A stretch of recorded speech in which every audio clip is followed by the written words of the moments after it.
hacer esta tarea y bajo su patrocinio y encomendándonos, empezamos. Bien, estamos entonces en la primera carta a los Corintios, el capítulo 1, versos 18 al 31.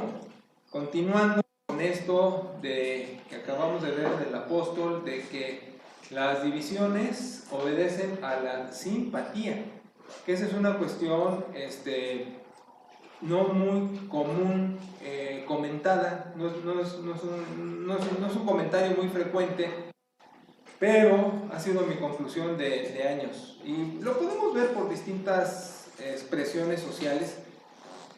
Puede haber alguien que no es muy atinado con sus ideas, pero tiene muchos seguidores y los tiene por simpatía, y eso es una de las cosas, es un fenómeno sociológico formidable, ¿no? Uno dice, pero ¿cómo puede la gente seguir a fulano si está muy disparatado? Pues así sucede, así sucede. Cualquier parecido con la Bueno, entonces continúa el apóstol, pero fíjense, una ventaja, desventaja de nuestro quehacer es el siguiente: nos gusta educar, nos gusta proveer contenidos, pero eso que es una ventaja se convierte en una desventaja porque la gente es floja. En las escuelas, y lo comento con académicos también, la gente busca los atajos. Bueno, los atajos se buscan en todo en la vida, ¿no? Siempre el menor esfuerzo. Pero en lo académico vemos, y ahora es una gran pena con el internet y los celulares, que la gente, lejos de leer o de documentarse, se va a lo de facto, se va rápido a la respuesta, no le piensa, no le gusta razonar. Y si eso lo transportamos a las iglesias, pues mucho peor. Mencionaba la semana pasada que hay diferentes tipos de ministerios: románticos, emocionales, emotivos. Y no digo que esté mal, todo se necesita en una dieta balanceada. Por eso la alabanza, por ejemplo, la alabanza es una parte importante sentimental romántica. Pero si ahí metemos también los contenidos, lo que forma a la gente, nada más en lo emotivo, entonces pues es la razón por la que las iglesias, en mi óptica, están desnutridas. Hice un ejercicio hace tiempo ya con las iglesias bautistas y les preguntaba, ¿por qué eres bautista? A la gente, y contestaban cualquier cantidad de disparates. No tenían una respuesta acertada sobre por qué eran bautistas. Y así varios ejemplos, ¿no? Bueno, el caso es que es interesante formar, pero al mismo tiempo es muy complejo. Pero bueno, ahora, nosotros vamos a ver aquí un pasaje no fácil, y no es fácil por lo siguiente. Ustedes saben que no nos gusta tratar a la Biblia como si fuera diosa. Somos la excepción, porque lo común es tratar a la Biblia como si fuera diosa. Algunos la besan, la traen en el carro para no chocar, no le pueden poner una corrección a la traducción porque sienten que se van al infierno. Dicen es que es palabra de Dios y la recitan a pie puntillas y dicen es inerrable, y todo eso tiene una mezcla en el sincretismo religioso que traemos todos, la mezcla de ideas, de superstición. A veces veo a los creyentes como se veía a la civilización primera, a las tribus que caía el rayo y corrían a adorar al fuego, o levantaban un monumento Tlaloc, el dios de la lluvia, de la... Decían a los dioses. Ustedes saben que también en algunas islas hasta aventaban gente al volcán para que no hiciera erupción o para que hubiera cosechas. Todo eso es la superstición. Es como si pasa el gato negro y dije, ah, ya tengo mala suerte. Es la superstición metida en lo religioso. Y en las congregaciones, la superstición es una dosis muy fuerte en la mente de los creyentes. Por eso, cuando decimos que no tratamos a la Biblia como diosa, pues es una cosa que causa tenebra. No la tratamos como diosa, sabemos que es una revelación, que Dios sí habló y sí inspiró, pero ¿qué inspiró? Insistimos, inspiró conceptos. ¿Qué son conceptos? Son ideas. ¿Qué es una idea? Una expresión. Te lo voy a poner de otra manera, un eslogan. Por ejemplo, las papas Sabritas dicen, a que no puedes comer solo una. Ese eslogan es el contenido de las papas que dice, este es un producto exquisito, ¿ok? Ahora, cuando digo que Dios inspira eslogans, no es así tan comercial, por supuesto, pero es un concepto, es una idea. La recibe el autor sagrado y la va a desarrollar en base a su capacidad. No eran gente sobrehumana, no era gente que podía ver el futuro 3000 años después, sino lo describía como mejor podía. ¿Cómo describe quien escribe Génesis que el Señor cubría la tierra? Pone, la empolla. Así dice en hebreo, el Señor está empollando la tierra, porque veía la gallinita que empollaba el huevo y decía, pues el Señor está empollando. O sea, Dios le da el concepto, yo cubro. ¿Cómo lo pone? La empolla. ¿Me explico? Entonces, ver a la Biblia como diosa, es decir, la gente dejó de ser gente, dejó de pensar como en su tiempo y se convirtió en un super ser humano que como con la divinidad, ¡pum!, ponía cosas extrañas y más allá de su realidad. Entonces, es difícil ayudarle a la gente a entender que esto es una revelación, que su tarea es apuntar a Cristo, pero voy a decir una expresión que yo sé que sacude medio mundo, pero nuestro discipulado pues tiene que llevar contenido. Bueno, aquí tengo una persona que sufre mucho, dice, papá, yo no, bueno, ya dije quién, yo no me hallo en las iglesias, no me hallo en las iglesias porque oigo los discursos, los sermones, las clases, no me hallo. Y bueno, pues ha tenido otra formación. Checo sí puede hacerlo, porque Checo dice, bueno, ok, yo me quedo con la formación, pero también tengo mi ministerio, y él tiene mucho que hacer con las iglesias pentecostales. Precisamente hoy iba a tener una confraternidad, o como le digan, entre varias iglesias pentes, y iba a ministrar. Por cierto, él viene en 8 días, primero Dios, también a ministrarnos. Entonces, a lo que voy ahorita es, yo no digo que la Biblia es inerrable, una postura fundamentalista, y el fundamentalismo es dentro de la historia, esa expresión que se amachó con ciertas ideas. El fundamentalismo dice que es inerrable, yo digo, no, sí tiene errores, y vaya. Ahora, aquí hay que hacer esa diferencia. Si digo que tiene errores, no estoy diciendo que no es revelación, pero sí digo, es que Dios, mira, para que me entiendas, Dios, decía Pera, Dios da golpes derechos con varas chuecas. O sea, ¿qué hace Dios? Nos da lo que quiere que recibamos. ¿Cómo nos lo da? Como lo mejor que podemos recibir. Que no se piensa en las iglesias. Si decimos que la Biblia es inerrable, le estamos dando a los autores sagrados el carácter de deidad. Exacto. Es casi como el catolicismo. Dice Virgen María, ella, nosotros sabemos que Cristo es el que nace de manera sobrenatural. La postura católica de Mariología es que María también nació sin pecado, ¿me entiendes? Y que María es una diosa.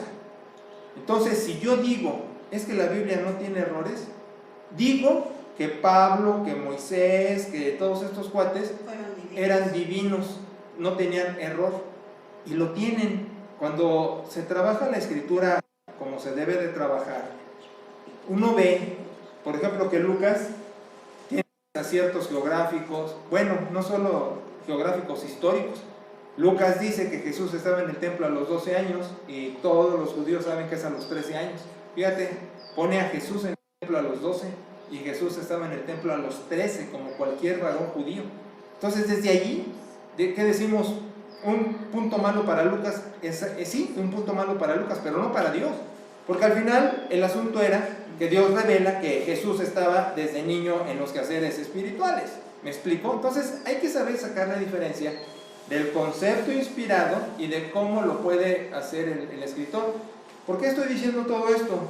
Porque aquí Pablo, en el pasaje de Corintios, va a manejar dos citas, una de Isaías y una de Jeremías, y las maneja mal. O sea, ese es el asunto.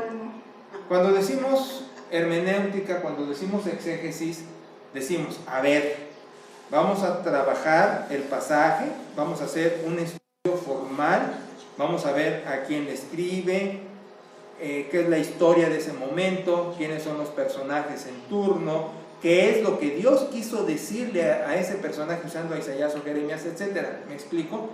Pero Pablo a la ligera, ¡pum!, cita a Isaías y cita a Jeremías en esto, y cuando yo estaba haciendo el exégesis y voy a ver, usaste Isaías, usaste Jeremías, no, están hablando de otra cosa. Entonces, volvemos al punto. Pablo no es un Dios, no es un semidios, es un hombre. Instruido, sí. Importante, pues es el segundo más importante en el cristianismo. Construye la teología, la construye. Pero es un personaje que también puede cometer errores. Sin embargo, Dios, a pesar de nuestros errores, pone la revelación. Yo no puedo agarrar a las escrituras y mitificarlo y hacerle creer a mis gentes, sí, que es una diosa y que tiene poderes y que cuando lo abro salen luces y llega y, como dice la gente, es que tiene poder. Mira, el poder que tiene la Biblia es el que tú le das. ¿En qué sentido? En obedecer los conceptos inspirados de Dios. Ahí está el poder. Pero volvemos a la superstición, a la historia, que cómo nos hizo daño embarrando tantas cosas de la Edad Media, ¿no? De que palabras mágicas hacían que se abriera la tierra y que pasaran cosas extrañas, sobrenaturales. Es eso de que yo oro y te pongo las manos y te curas y el paralítico avienta el bastón. Son cosas que lamentablemente se viven hoy día y que alimenta a las gentes. Lo creen. En las masas, como hay quienes adoran a la guadalupana y tú dices, ¿cómo es posible? O siguen a un personaje enloquecido, pero lo siguen porque es popular. Y así, igual en nuestras iglesias siguen ideas nada más porque suenan bien y satisfacen el apetito temporal y emocional de las personas. ¿Querías decir algo tú, no? Ok. Bueno, entonces, acabamos de pasar esta sección donde dice, las divisiones obedecen a la simpatía. Me gusta la persona, lo sigo a pesar de que esté loco, ¿no? No me gusta, no lo sigo a pesar de que sea un Einstein o un Oppenheimer. Bueno, entonces dice Pablo, el querigma, la proclamación, es locura para los que se pierden, pero los que se salvan es poder de Dios. Y la primera cita de Isaías, ¿no? Destruiré la sabiduría de los sabios, desecharé el entendimiento de los entendidos. ¿Dónde está el sabio? Dice Pablo. ¿Dónde está el escriba? ¿Dónde está el disputador de este siglo? ¿No ha enloquecido Dios la sabiduría del mundo? Ya que en la sabiduría de Dios el mundo no conoce a Dios, mediante la sabiduría agradó a Dios salvar a los creyentes por la locura de la predicación. Y tú dices, ¿qué tiene que ver todo esto con el párrafo previo que habló de que la división obedece a la simpatía? ¿Qué carambas tiene que ver esto? ¿De qué está hablando? Te voy a decir, se está defendiendo el apóstol. ¿Por qué se está defendiendo? Por la ironía de que no era popular. Sí tenía sus seguidores, sin duda. Que podía tener Apolos, que era tan emotivo, o Pedro. Ahora, tú me dices, oye, pero ¿cómo puedo medir la popularidad de aquellos si el que escribe el Nuevo Testamento es Pablo? Por lo mismo. di mucho tiempo clases de historia. Y una de las cosas que menciona el Vox Populi es: la historia la escriben los vencedores. Bueno, sí, relativamente sí. Y no. Aunque también participan perdedores, por supuesto. Pero yo no diría que la historia la escriben los vencedores, sino la historia está escrita por los abusados que la escribieron. Porque puede haber vencedores que no la escribieron, o puede haber perdedores que la escribieron. Entonces, la historia está escrita por los que la escribieron, por los abusados. Y obviamente, siempre va a haber tendencia. Oye, si alguien está escribiendo desde su óptica, ¿qué va a poner?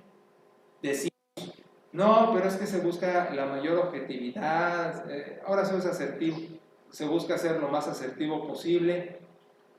Te voy a decir algo, y eso es definitivo. La objetividad, la asertividad, como se dice hoy, no existe. Eso si pudiera existir, sería en un mundo, en filosofía, de tabula rasa, donde todo fuera desde cero a cero. Es decir, en blanco, pues. Pero no hay blanco. No hay blanco. Ya todo mundo estamos contaminados, estamos contagiados por tendencias. Entonces, yo lo que te puedo decir es que la historia está manipulada. ¿Y por qué va a estar manipulada? Porque quien pregona, manipula. Puede ser totalmente intencional, puede ser accidental, puede ser con mala leche, puede ser con buena leche, como decimos, pero al final el que le da valor, escrito, hablado, como sea, pues trae tendencia. Es imposible decir que no. Decir que no, diríamos, es que es Adán en el paraíso, o sea, está en tabula rasa, está en blanco, está en neutral, y nadie está así. Todos traemos, en mayor o en menor grado, con la mejor o la peor intención, pero todos traemos tendencia. Entonces, ¿qué hace Pablo aquí? Se está defendiendo. Porque, fíjate, dice en el 23, porque nosotros predicamos a Cristo crucificado. O sea, acaba de decir, no hay que dividirnos, aguas con las simpatías, no se vayan con la finta del personaje en turno y su simpatía, pero al final se está defendiendo. Nosotros, y ese sentido majestático, ¿quiénes son nosotros? Pues yo. Es como dije al principio de esto. Hacemos un trabajo de interpretación, hacemos cuernos, hago. Pero cuando se usa el sentido majestático es como para disfrazar el yo, ¿no? En la primera persona. Entonces, lo que hace Pablo en una es decir, yo no soy tan simpático como Apolos en su elocuencia, porque Apolos era gritón y así elocuente, o como Pedrito, que Pedrito traía, pues no en balde fue el primer papa, Pedrito traía harta influencia del Cristo histórico, con eso de que lo niega, con eso de que lo restaura, con eso de que con él está diciendo que sobre la roca que es Jesús, porque después Pedro lo explica en sus cartas, medio mundo se echó bolas con eso. ¿A qué se refiere cuando le dice sobre esta roca edifico mi iglesia? Y Pedro lo explica en sus cartas, dice nosotros, él es la roca, el cimiento, y luego nosotros somos piedras vivas. ¿Han leído? Y de ahí viene esta cita en 1 de Pedro 2. Dice, nosotros como piedras vivas somos edificados. O sea, ¿qué le dijo Jesús a Pedro? Él es el cimiento. ¿Y quién es Pedro? Con los demás creyentes, las piedritas donde se levanta el edificio de Dios sobre el cimiento. No tiene mayor ciencia. Pero bueno, ahí hay siglos de hacerse bolas hasta hoy día, que pues por eso es el primer papa. Pero Pedro traía fama, traía la fama de que Jesús lo restaura y él es al que le dice, pastor mis ovejas, y de dónde también se agarran para decir, no, pues es que es el protagonista principal. Entonces, si Apolos era elocuente, si Pedro traía fama, ¿dónde quedaba Pablo? Pablo quedaba mal parado. Incluso en la primera carta que trabajamos de Gálatas, en el primer capítulo, Pablo está diciendo pues yo me codeo con Pedro y con esos, porque me están disminuyendo. Aquí valdría la pena, no lo voy a hacer en este momento, pero que repasaras de vuelta la carta de Gálatas, el primer capítulo, donde Pablo está metiéndose en el ministerio de Pablo, sí, capítulo 1, verso 11 en adelante, ¿no? Está dando su currículum y dice, pues no me hagan menos, yo también estoy. Entonces, Pablo estaba castigado en cuanto a fama y en cuanto a popularidad, aunque en las cartas vemos que tiene mucha movilización y que tiene seguidores. ¿Por qué? Pues porque las escribe. Eso es lo que la gente no piensa con inteligencia. Bueno, es que no se puede pensar si no es con inteligencia, ¿verdad? Pero es que la gente se marea nada más por los rumbrunes. Pero si tú te das cuenta que Pablo es el que escribe, tendrás que decir. No se va a echar tierra, se va a proclamar, claro, con modestia, lo hace con humildad, pero al final se proclama. En otro lado se defiende, pero lo que hace es proclamarse, y ahorita lo está haciendo. Fíjate el énfasis del verso 23, nosotros predicamos a Cristo crucificado, o sea, está sacando su bandera, su credencial, dice, no, pues yo también peso, ¿no? Pero entonces, para manejar esto, porque seguimos con el tenor de la división, esto es interesante. Corinto va a ser una iglesia muy poderosa en cuanto a recursos, ¿sí? Porque hasta había money, había gente, había capacidad, había... como hay mucha virtud, también hay mucho defecto. Era una ciudad que les dije el otro día, ni nuestras resorts, nuestros lugares de recreo más afamados juntos le llegaban. O sea, aquí debe haber habido droga, pero no de la que conocemos, de otra que fumaban o los hongos, no sé, pero había demasiada inmoralidad, pero también había mucha virtud. No en balde los griegos, la sabiduría de la que está apelando, la filosofía. Se dice que de ahí vino la ciencia, la filosofía de los griegos, todo eso, ¿no? Y sí, la verdad es que fueron los primeros pensadores, o por lo menos los primeros que plasmaban sus pensamientos. Vuelvo al punto. ¿Quién es el héroe? Pues el abusado que escribe, el abusado que se proclama. Ese es el héroe. Te lo voy a decir de otra manera. Si Maradona no hubiera sido descubierto, hubiera jugado siempre en canchas populares, o Hugo Sánchez. ¿Me explico? Puede haber verdaderas eminencias que no son descubiertas. Lo mismo digo con la historia, lo mismo digo con los que escriben. Pudo haber habido gente más fuerte que Pablo en el quehacer apostólico, sin duda. ¿Y por qué no sabemos? Porque no está registrado. No está registrado, no salió a la luz, no está descubierto. Si le dejas hola corazón, si le dejas a los héroes conocidos todo el mérito, la verdad que sí son supermanes. O sea, si le dejas, no, que Pablo evangelizó todo el mundo, no es cierto. Que Pedro, o sea, hay mucho anonimato alrededor. Hay las leyendas urbanas. En la teología patrística, que es la que sigue a la que escriben estos, la Biblia, los que continúan, hay muchas leyendas urbanas. Se dice del mismo Tomás, el que, pongo mis dedos en tus heridas, que él fue a la India y que hizo una gran obra allá, o sea, pero no está documentado, son las leyendas urbanas. No fueron abusados para registrarlas. Ese es el asunto. Y eso es lo que me gusta que mis ovejas piensen. Para mí, ¿quiénes deben estar en la iglesia? Dios, Jesucristo, el Espíritu Santo, la neurona y las ovejas. O sea, tiene que estar la neurona en las congregaciones. Al no estar la neurona, por eso se dice lo que se dice y se hace lo que se hace en las iglesias y se cree lo que se cree. Entonces, si tú crees que Pablo, que es el que escribe, y Pedrito que escribe otro cachito, y Juanito que escribe algo, son los que metieron el cristianismo en el mundo, estás equivocado. Porque ya ni Flash, que es rápido, ni Superman, que vuela, y Batman, que tiene el batimóvil. ¿Qué otro héroe? Aquaman, que nada por todos lados. El Chavo del Ocho. ¿Quién? El Chapulín Colorado. Me explico cómo se impregna el mundo con 3 cuates.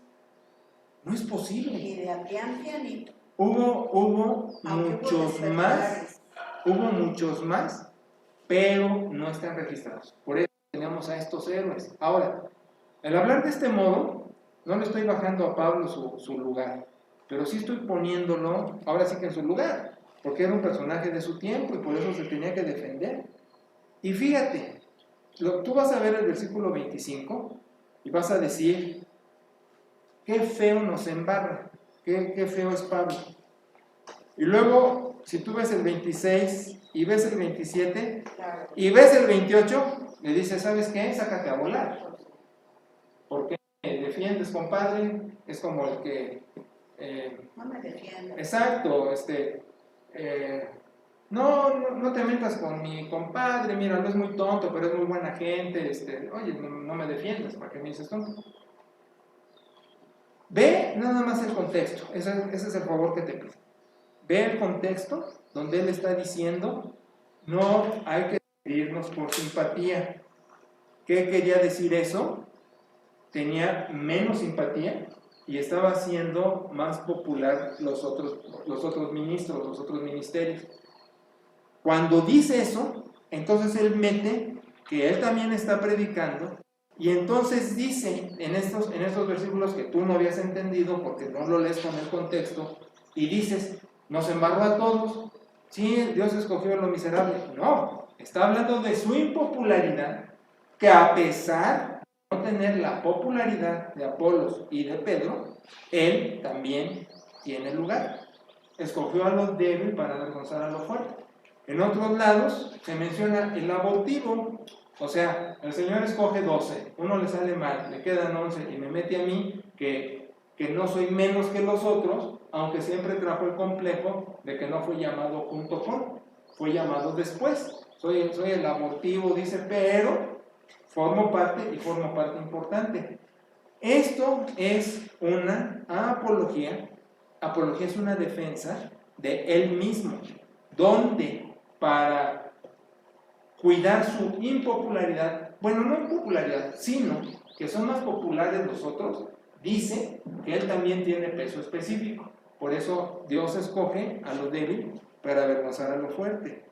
Por eso les digo que las citas que usa de Isaías y de Jeremías las sacó de la manga del saco, nada más para reforzar esta idea. Peso como Apolos y Cefas. No se vayan con la finta de la simpatía, váyanse con la finta de los contenidos, porque yo les estoy dando, ahora sí que teología, ahora sí que doctrina, ahora sí que formación, y peso tanto o más que aquellos.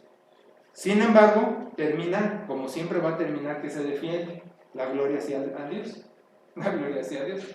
Es decir, al defenderse, tampoco se pone en un lugar peligroso de decir, es que sí lo dice, en Gálatas sí lo dice, en el primer capítulo de Gálatas sí lo dice, no soy menos que ellos, pero soy más. Y es que miren, tienen que entender lo difícil que es lo que hacía el apóstol, educar y dar y tener seguidores. Por lo que dije al principio, hablaba ahorita con Turito, bueno, tengo aquí 2 maestras, Turito profesor también, Vera en su momento tan bueno, tú también por supuesto, ¿cuántos años? Yo también.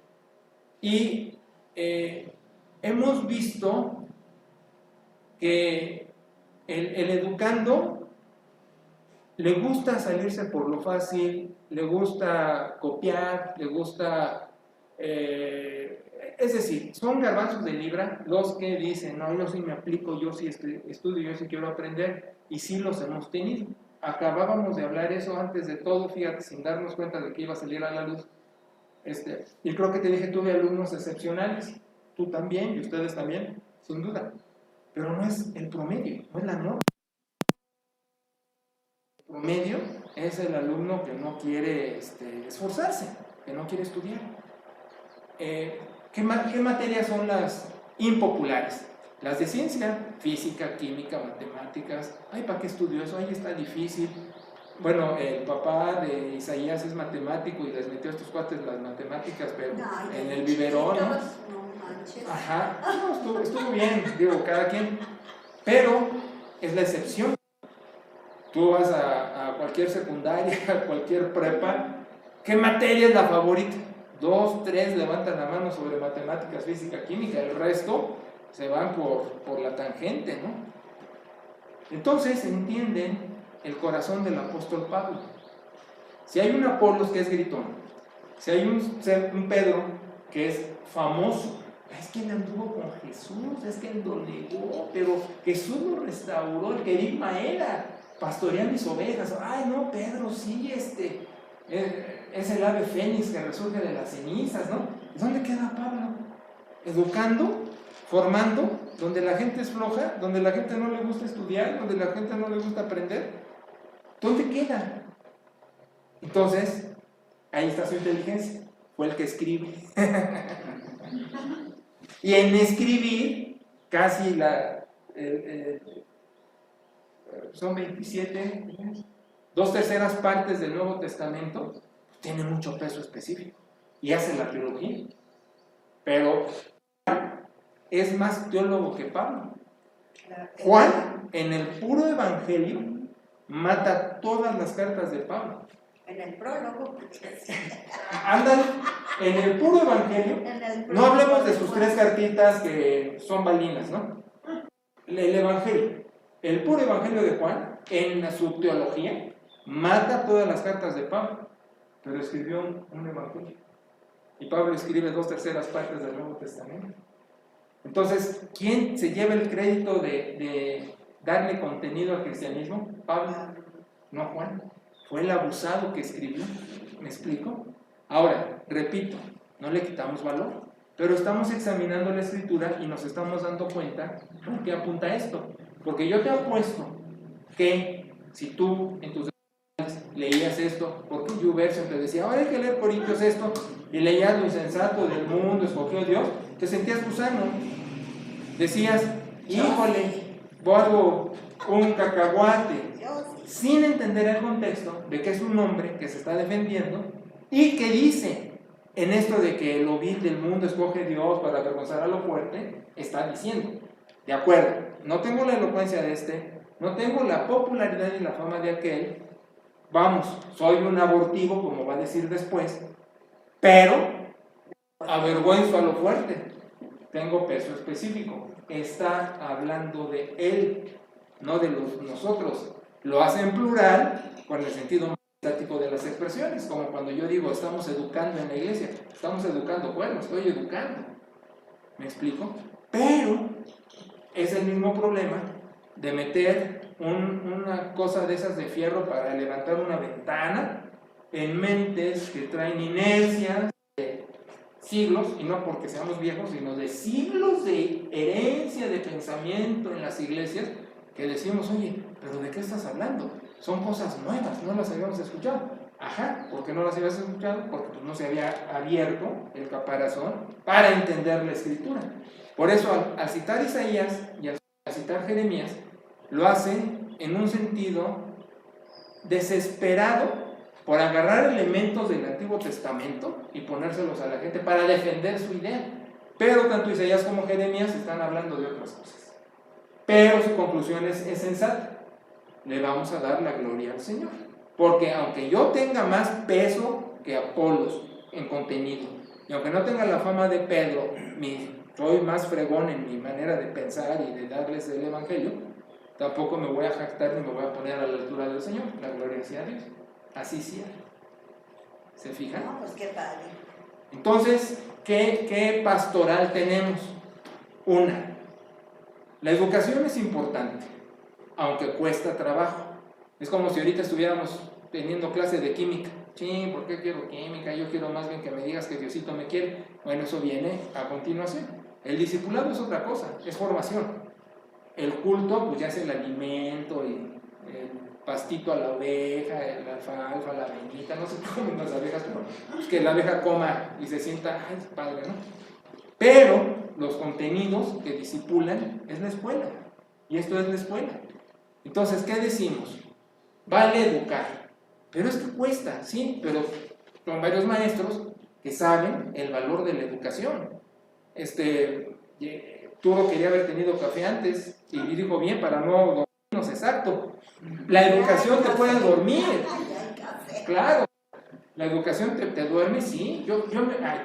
Yo me duermo oyendo mis audios. Las clases del instituto, cuando tenía que revisar algo, la ponía, me oía el discurso, me quedaba, yo me duermo conmigo. Pues a Pablo se le cayó el tíquico de no sé cuánto. Bueno, yo lo que quiero es echarles porras a ustedes porque por lo menos se esfuerzan en no cabecear tan recio. Muchas gracias. Y por eso es necesario el néctar de los veracruzanos. El valor de la educación. Sabemos que aunque duerme, es importantísima la educación. Punto número 1. Punto número 12. No va a ser popular, pero hay que pagar el precio, que es que esa educación dará algo.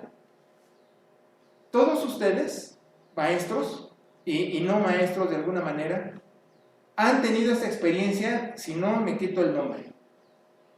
Pasan los años y de repente un alumno ya ni se acuerdan de qué grado, se lo encuentran y a poco no les ha dado las gracias por la influencia que fueron ustedes en su vida. Yo estoy absolutamente seguro que así ha sido. Si a mí me pasó, con mayor razón a ustedes. Una vez predicando en Pátzcuaro, ahí, se acerca un personaje. Mi maestro, ¿quién eres? Fui tu alumno en teología, ¿ok? Todos lo han tenido. Entonces, cuesta educar, pero vale la pena. Ahora, aquí hay otra. Un día, me encanta esta anécdota. Un día un torero estaba en el ruedo, exponiéndose de una manera brutal. Yo no sé cómo se llaman las suertes, pero que la Verónica, que esto, que aquello, que el otro, ¿no? Brutal. Entonces, en una de esas que va ahí a la barrera, al burladero, le dice a alguien, oye, ¿te estás esforzando mucho? Porque en esta plaza no saben de toros, no saben de torear. Bájale, lo que te decían en la Michoacán, bájale. Y él dijo, por lo menos hay uno que sabe de toros. Bueno, sí, uno habrá para ese toreo. Entonces, ¿es difícil educar? Ajá. ¿Es impopular? Sí. ¿Vale la pena? Vale. Y hay que hacerlo. Y lo último, es verdad que nadie puede jactarse delante de Dios. Todo sea la gloria a Dios. Pero es verdad que nadie es un gusano rastrero. Entonces, esto que ven de que lo necio del mundo, lo vil del mundo, escogió Dios, no se lo crean personal. Entiendan que es el apóstol que está defendiendo una impopularidad en frente de dos grandes, uno bocón, elocuente, y el otro famoso, Pedro, que donde él está metiendo los hombros diciendo yo también tengo un lugar. Y aunque me vean prieto, feo, panzón, pelón, también brillo. Y está sacando esto, ¿no? Porque también me escogió Diosito y también tengo lugar y parte. Y al final, la gloria sea a Dios. Entonces, pues al final, Corinto, con dones y talentos, pues yo les diría, agradecidos de que nos escoge para servir, agradecidos de que nos ha dado talentos, agradecidos de que le damos la gloria, entonces sigamos echándole ganas, participando en el ministerio, en la vida de iglesia, con nuestros quehaceres. Hay quien dice, es que yo no sé hacer esto, no le hace, pero sabes hacer otra cosa. Un día una dama en otro ministerio me dijo algo así: pastor, ya tengo mis años, ya no puedo hacer lo que hacía antes, nada más puedo venir. Ese es un servicio que haces, estar presente. Y luego otra, era una damita que tenía pues varias dolencias físicas. Entonces decía, lo único que puedo hacer es venir, y entonces le aplaudí. ¿No te has dado cuenta que con venir haces muchísimo? Porque con tus padecimientos podrías haberte quedado, pero el venir, estás sirviendo a Dios, estás siendo un testimonio con los demás de tu presencia. Y le dije algo que, créanme, no fue un piropo, es una realidad. Le dije, en algunos lados ponen flores para que se vea bonita la reunión. Tú eres la mejor flor, porque con tu testimonio de presencia, a pesar de las molestias, estando aquí, adorna el lugar. Si tú crees que no haces nada, date cuenta de que tu presencia es una fragancia en la reunión. No, ella se fue bien contentilla, porque le dije la verdad, no mentí, y no fue un piropo, fue una realidad. ¿Me explico? ¿Pueden entender mejor el pasaje ahora? Sí. Hola, Fer. Sí. Ok, de eso es de lo que se trata el discipulado, seguir creciendo en nuestros contenidos. La próxima semana, pues seguimos con el capítulo 2. ¿Preguntas, quejas? ¿No? Pregunta tú, ¿tienes? Todos son muy inteligentes y todos están... Ese hombre analiza, pero con método científico. Todo, tú te lo vacilas mucho y respétalo más, porque es un académico importante. Todos, las maestras, todos les desean bonito. Pero déjenme echar una flor a este hombre, porque él llegó con una influencia, como todos, muy marcada sobre el fundamentalismo. Y entonces, a través de presencia, de estudio, de análisis y todo, ha tenido un alumbramiento, voy a decir así, que yo me quedo con la boca abierta. Es un hombre que piensa y piensa mucho. Y yo me siento muy bien en tener una clase con gente inteligente. Muchas gracias a todos ustedes. Gracias a ti. Bueno.